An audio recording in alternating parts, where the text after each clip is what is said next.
मैं सोच रही हूँ कि ये जो है देश का उपहास वो कर रहे हैं कहीं ना कहीं। चाहे आलू उगाने की उनकी बात हो, चाहे जलेबी अमेरिका में भी, वो हमेशा देश का उपहास करते हैं। और उनके लिए हर हर कुछ जो है एक जोक है। पहली बार मैं देख रही हूँ कि एक एक पार्लियामेंट में का जो है इतना मजाक वो बना, एक ही सांस में कह रहे हैं कि हमें अमित शाह जी से जवाब चाहिए।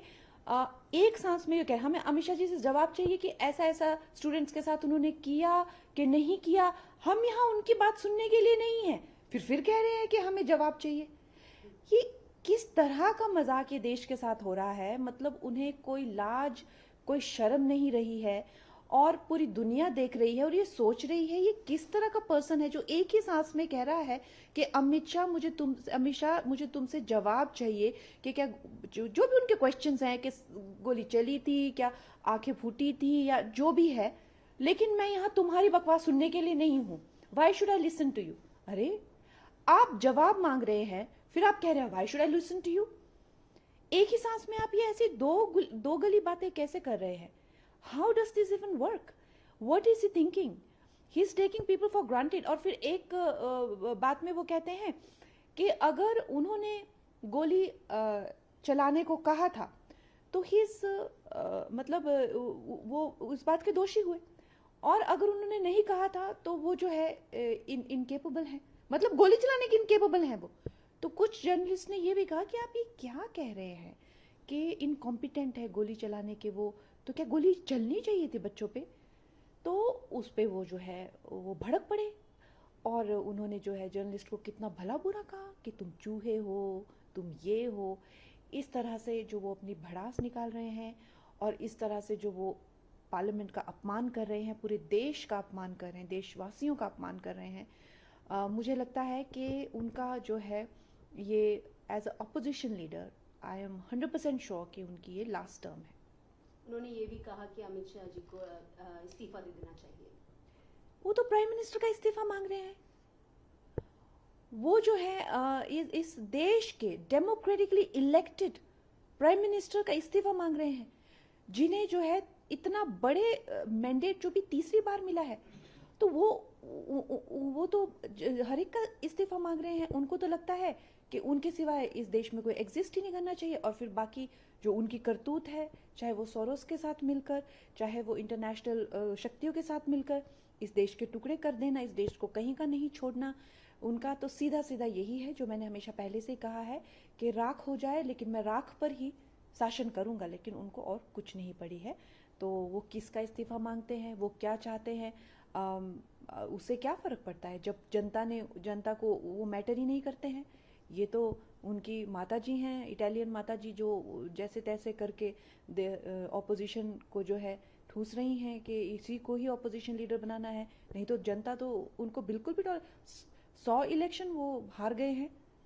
वो कौन होते हैं उनको किसका इस्तीफा चाहिए, उससे क्या फर्क पड़ता है? वैसे तो सड़क पे चले हुए अगर उनकी माता, इटालियन माता जी ने ये नहीं कहा होता कि भाई इनको ऑपोजिशन लीडर बनाओ, तो उनकी क्या वजूद है? कंगना, एक और चीज़ है को लेकर जिस बात को लेकर सुबह से आप सुर्खियों में हैं, वो है नसरुद्दीन शाह को लेकर।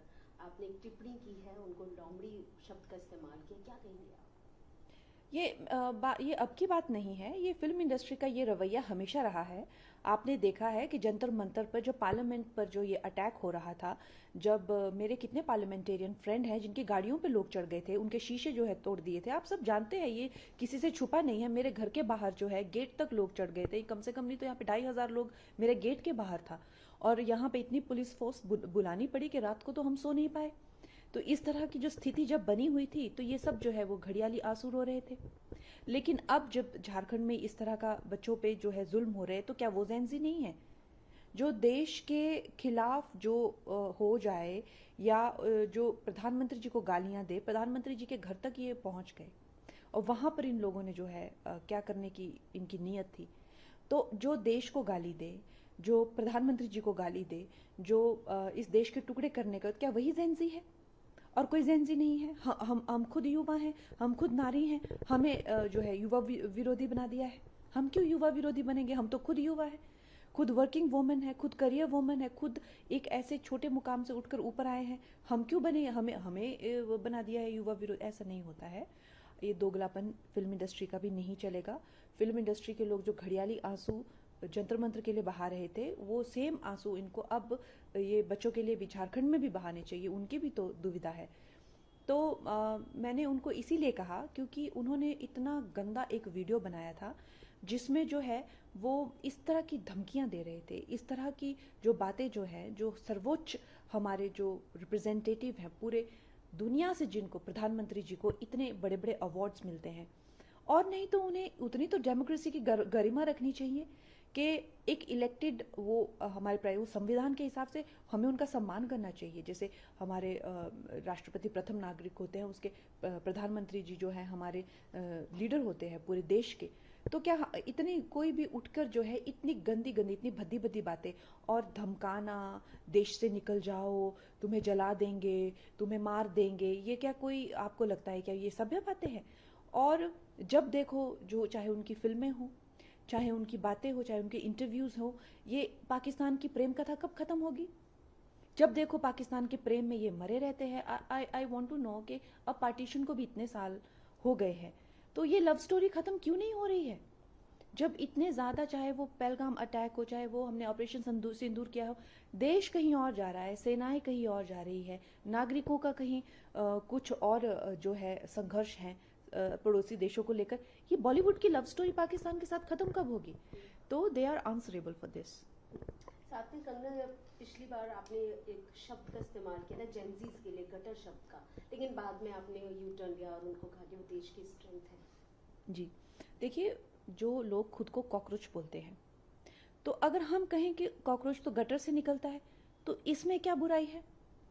तो मैं ये कहना चाहती हूँ कि जो लोग खुद को कॉकरोच कहते हैं, तो हम तो साधारण यही कह रहे हैं कि भाई गटर आपका घर है, तो अब आपको इससे क्यों दुख हो रहा है? लेकिन जो लोग खुद को कॉकरोच नहीं कहते हैं और उनको कॉकरोच से कुछ लेना देना, मैं तो नहीं मानती कि मैं कॉकरोच हूँ, मैं नहीं मानती मैं कॉकरोच हूँ। जो लोग नहीं मानते, तो मुझे कोई कहेगा कि मैं गटर में रहती हूँ तो मैं ना मना करूंगी, नहीं। लेकिन जो कहते हैं कि मैं कॉकरोच हूँ तो वो गटर में ही रहेगा, और क्या। तो उस तरह की उनकी मानसिकता होगी।